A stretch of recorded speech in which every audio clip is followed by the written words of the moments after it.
Hello, everybody, and welcome to Resettled, A Human Journey, ECDC ACC's premier podcast. My name is Jariana Rodriguez, and I want to thank you all for joining us. In March, we celebrate Women's History Month as a way to not only honor the contributions of women in the past, but to also inspire future generations. It is important to showcase how we as a country value equality and ensure that everybody has a chance to be heard. For this episode, we welcome Hailemeskel, who serves as the Reception and Placement Program Officer for ECDC. Rebecca has over 10 years of experience working in international and local NGOs as a gender advisor, and she has specialized in a number of fields, including gender mainstreaming and women's empowerment. Rebecca, thank you so much for sharing your time with us today. Can you just please tell us a little bit about the work that you do for ECDC? Thank you very much for inviting me to be part of this interview. I serve as an RNP program officer. As an officer, I oversight 4 to 5 affiliates, as well as providing guidance on cultural orientation and gender, including monitoring and providing trainings, technical supports. Okay. So as you know, it is Women's History Month. Why do you think it is important to have a special month to honor women? Special Women's History Month is important. It helps to honor and reflect on the influence of women in our lives. Especially in March, we do have a celebration going to celebrate the political, economic, social, and cultural achievement of women over the decades. Women across the globe actively participate in public and private sectors, politics, education, IT, research, innovations, and more diversified fields, and they have left their footsteps. So for us to acknowledge, honor, reflect this achievement is very important. This is a time for each one of us to reassure women around us and help them achieve their goal. So I see that it adds value to what women are achieving across the board and over the decades. So what have refugee resettlement organizations done to specifically aid their female clients when they first arrive? Or what can they do in the future? Resettlement agency organizations use different approaches to aid their female clients pre-arrival and post-arrival. For example, we at ECDC have an internal allocation meeting. During the meeting, we review the biodata for form received from RPC. During this careful review, we look at the history of, if there is a history of trauma, gender-based violence, if women are pregnant, if they have behavioral health issues, their marital status, their age, if they have children, their relationship to the children, are they step children to them, are they grandchildren, and etc. And we look at the education level, their literacy level, their work history, and their English proficiency. On top of that, we look at the origins, the country of origin, where these women are coming from, and we do look at if there is, like, for example, a formal education provided, the cultural expectations in these origin countries, and how the health systems work, and other things as well. This will help us in allocating clients to different locations where they will get quality RNP service and also ongoing services. For example, for ECDC, if they come as a single mothers, we will tend to send them to Denver, Colorado, where they will get child care, they will get skill trainings, and so forth. If it's a mental health client with mental health case, we send them to our affiliate in Houston, where they will get in-house mental health services. After they arrive, our affiliates ensure that each case member is considered as an individual case, just to explain that. If they are provided with RNP, when they are provided with RNP services, for example, if they have to do budget preparation, each adult is actively participating in that preparation, and upon arrival, they will be provided with interpreter. Even if a spouse can speak fluent English, we make sure that they will be affiliates make sure that they will have the appropriate language interpretation. So in serving and addressing clients, we make sure that every individual member is treated equally and the same. For example, when they do service planning, PA and spouse, girls and boys will be doing individual planning, service planning. And we make sure that there is a participation. For example, when preparing a budget, during financial literacy, discussions of past experiences will be discussed among refugee women. Decision making and budgeting and handling family resources will be discussed. When providing CO classes, the meaningful participation of women and men taking the class will also be something that's considered. In some of our affiliates have women-only classes, and they also provide childcare. For RAs also, staff, when considering staff composition, there should be a cross-cultural communication, which is very important to have staff members with cultural competency and sensitivity among the staff.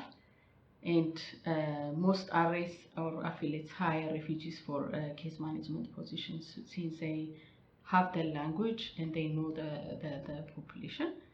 And also providing trainings, open dialogues amongst staff on cultural norms and practices is vital as well. So all RAs provide their affiliates and branch offices with a cooperative agreement and the prevention and response to sexual exploitation and abuse policy. ECDC provides its affiliate and branch offices this cooperative agreement with the Bureau of the Population, Refugee and Migration, and also the policy on prevention and response to sexual exploitation. So this is how. So for our listeners who are not very familiar with some of the words, can you explain what an RPC is? RPC is Refugee Processing Center. Excellent. CO is Cultural Orientation, and RS are Resettlement Agencies. Excellent. Thank you. So basically what you're saying is that we have how many affiliates in ECDC?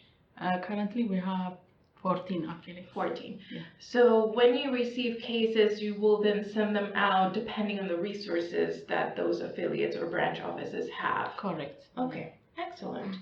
So what do you think are some of the biggest challenges that women refugees face today? And how has ECDC tried to address these issues, either on the national or local level?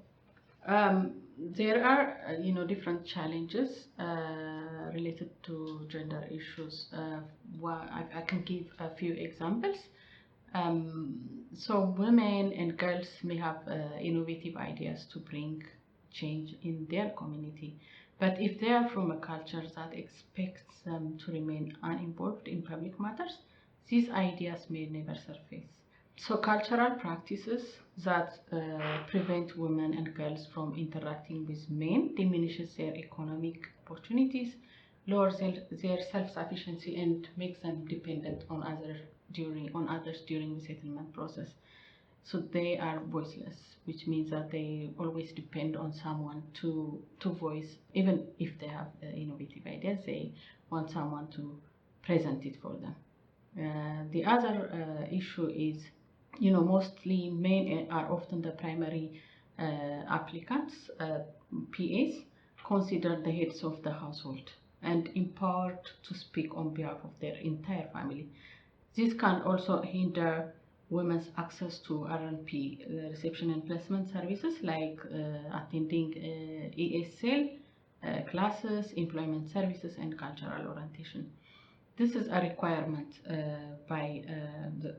with the cooperative agreement we have. So it is also, presents itself as a barrier for employment and school actively engaging in school for women and girls. And if women do not participate in such programs, it affects their self-sufficiency, like I said earlier, and delays their cultural integration and leaves them unaware of available opportunities. The other issue is domestic violence. The changing norms in economic engagements for women create unfavorable situation for some families, which can result in domestic abuse. Men may feel a loss of control due to the change in financial and social circumstances they experience when resettling in the US. And this may frustrate them, and it can cause domestic violence.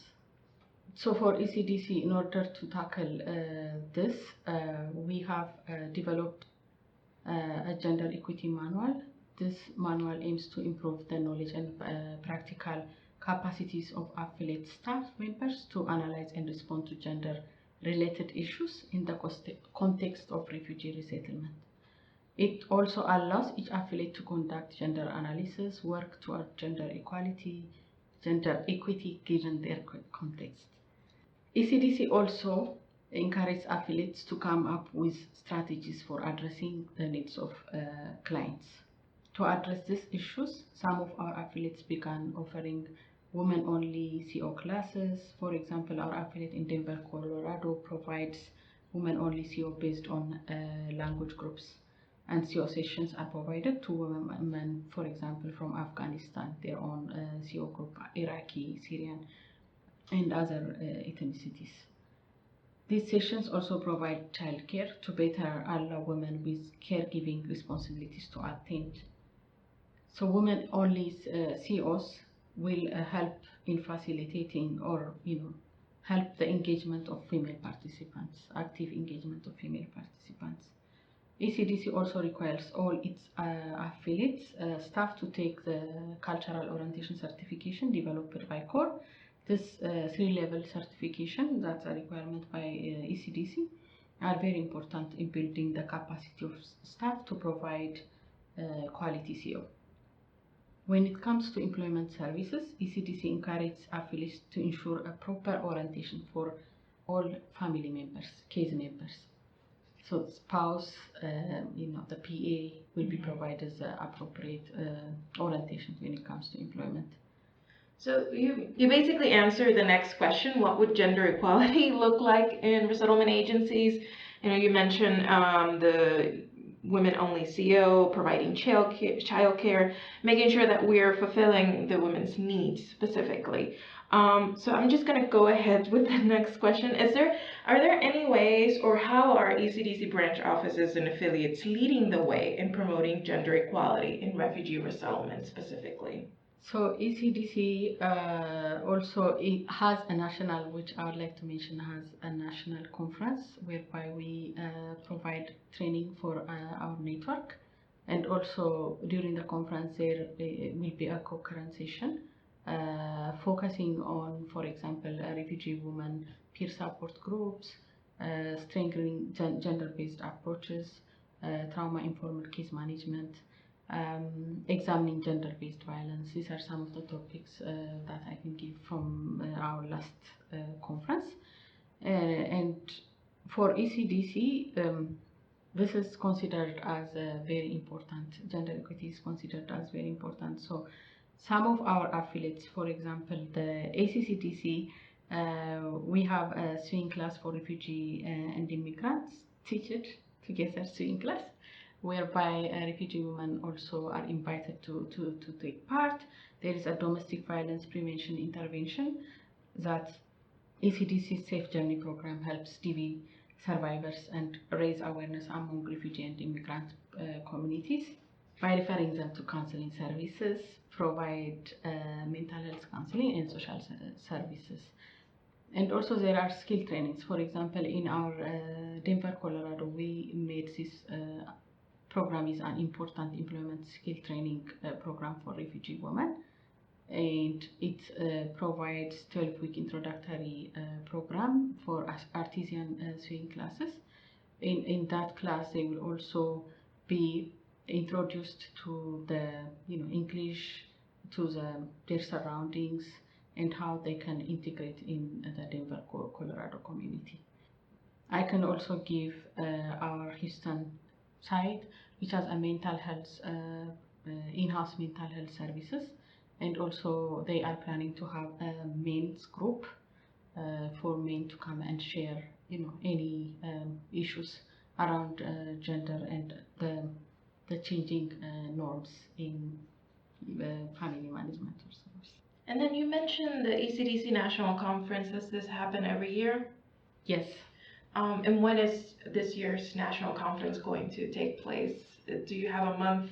I think it will be in June. In June. Yeah. Okay, excellent. So why do you think it is important for refugee resettlement agencies to try and address gender inequality? So addressing gender inequality is an integral part, but it's overlooked in refugee resettlement, because assumption is that since refugees are given equal opportunity to resettle in the United States, they will be capable of integrating to their new environment as long as all R&B services are provided. But it is very crucial to focus where refugees are coming from, especially women refugees. So it's very important to look at that aspect, and it's vital for refugee resettlement agencies like ECDC to identify the unique needs of women, men, girls, and boys in order to address their smooth transition. For example, women, men, girls, and boys have different needs, including material needs. For example, women need to know where to purchase feminine hygiene products, contraceptives. In some cultures, women tend to be shy to share their needs with different sex. So, refugee women, if they have, require different treatments, it will be maybe beneficial for them to meet with a women healthcare provider, because that's, so for them to they feel comfortable to see female doctors or nurses. So it's critical to look at this. Okay, so for those resettlement agency staff members or people working in the industry, what do you think resettlement agencies should do to improve and promote gender equality in their programming? So for all, I will say it's very good to mainstream gender. So at least to have a minimum standard for mainstreaming gender equality. Do we have policies? Is there a capacity like to promote and share commitment? Is there analysis done in order for us to use, the information that we get from the analysis in order, to have a program that has is mainstreaming gender? Is there a budget? We should also look at that. Are we collecting data, gender disaggregated, sex and age disaggregated data? Are we utilizing those? Is there an indicator, or are there indicators to track specific measures and progresses toward gender equity? And is there accountability among resettlement agencies? We have to establish accountability and monitor the progress, and toward this will bring us towards transformative. So the other thing resettlement agencies can do is have like a gender working groups. This helps us foster learning and coming up with standard approaches. Like I mentioned earlier, we can come up with minimum standard gender mainstreaming standard among resettlement agencies, and share promising practices, share resources, different resources. For example, if there is a woman only CO in one affiliate setting, all the affiliates in the area can have a group CO session, women CO sessions, and also share resources. If there is a skill training in one affiliate, then other women and girls can go and take that class. I like that idea because at least it promotes not only sharing between practices between resettlement agencies, but also working together. We basically do the same things. We work with the same populations, so it's good to share some things in order to move forward and progress. Mm-hmm. So looking now towards the past, how have refugee agencies helped improve the standard of living for women specifically? I think most importantly is being aware of the gender dynamics, such as the hierarchies of power within many families, men and women, girls and boys coming from different places. Like I mentioned earlier, there is an issue of being voiceless for women, so understanding that will help our race to come up with different strategies in addressing some of the issues.